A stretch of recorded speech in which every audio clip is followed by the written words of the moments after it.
Агамдын кайнагасына өзүмдү арнап. Мен эч качан өзүмдөн улуу адамды, болгондо да бир тууган агамдын кайнагасын сүйүп калам деп эч качан ойлогон эмесмин. Аталаш эжем турмушка чыгып, Бишкектеги орто мыкты кафелердин биринде той башталып калды. Мен эч нерседен бейкабар, өзүм курдуу туугандарымдын арасында күлүп жайнап эле отургам. Бир маалда тамада сөз кудаларга берилет деп калды. Бир аздан кийин эле 30тан жаңы ашкан Канат кудага сөз келип калды. Мен эмне кыларымды билбей, селейип эле катып калдым.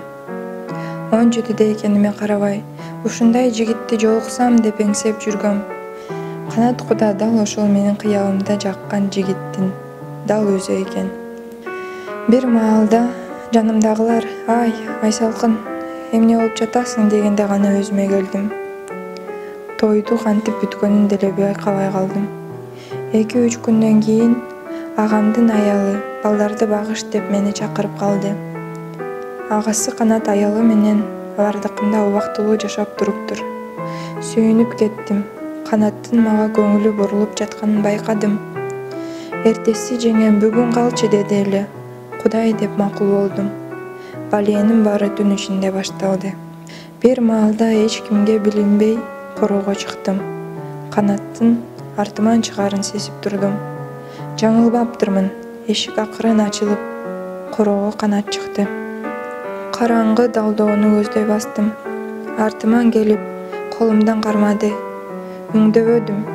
Оюма койсо таң атканча турмакмын. Үйдөгүлөр да чыгып калышы мүмкүн эле. Кулагына телефон номеримди 3 жолу кайталап, акырын үйгө кирип кеттим. Канат кийинки күнү эле телефон чалды. Болжошкон жерде жолугуп, жалпы сөз жок, ар кайсыбыз сүйлөшүп тарап кеттик. 2 күндөн кийин дагы жолуктук.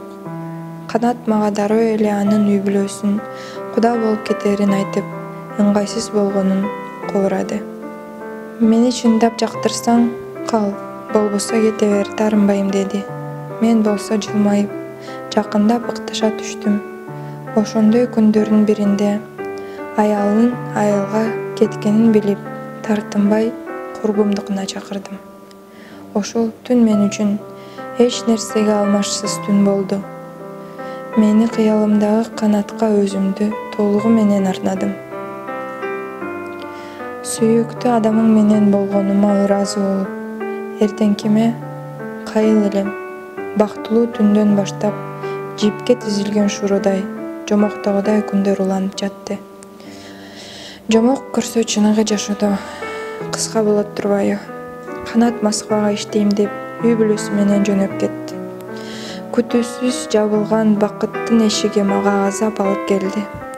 Канатка болгон кусам, ызам, көөдөнүмдү өрттөп, жашоонун кызыгы кетти. Кызыксыз күндөрдү өзгөртүү максатында мени жактырган жигитке турмушка чыктым. Бул көкүрөгүмдөгү жараны айыктыра алган жок. Канаттын элеси көз алдыман кетпей, жолдошума болгон мамилем сус болуп жатты. Буга жолдошумдун «Сен кыз эмес болчусуң» деген чыры кошумча болуп жатты. Азаптуу күндөрдүн аралыгында кыздуу да болдум. Тааныш эмес номерден Канаттын үнү угуп, сүйүнүп кеттим. Бат-бат телефон чала баштады. Бактысыз үйдө бактылуу кыял менен жашап жатканда үйдөн катуу чыр чыгып, төркүнүмө кетип калдым. Бул жолу жолдошумду кечире алган жокмун. Кайрылып келчү жолдун угун бурдум. Көп өтпөй Канатка сырткы келбетинен тартып, жүрүм-турумуна чейин окшош жигит менен тааныштым. Тез эле жакындашып кеттим. Ошол маалда Канат үй бүлөсү менен ажырашып кеткенин айтты. Ачык эле баш кошуп деп телефондон сунуш кылды. Ошондон бери оюм оңго бөлүнүп, саанам тынчыбай келет. Апа кызымды ойлосом, Канат ата ордун басып, бактылуу жашоо тартуулай алабы? Же кызыңды өз кызымдай көрүп багам деген жигитим бизди бактылуу кылабы? Деген ойлор тынымсыз жеп келет. Кандай чечим чыгарымды билбей, эки ортодо чайналып келем.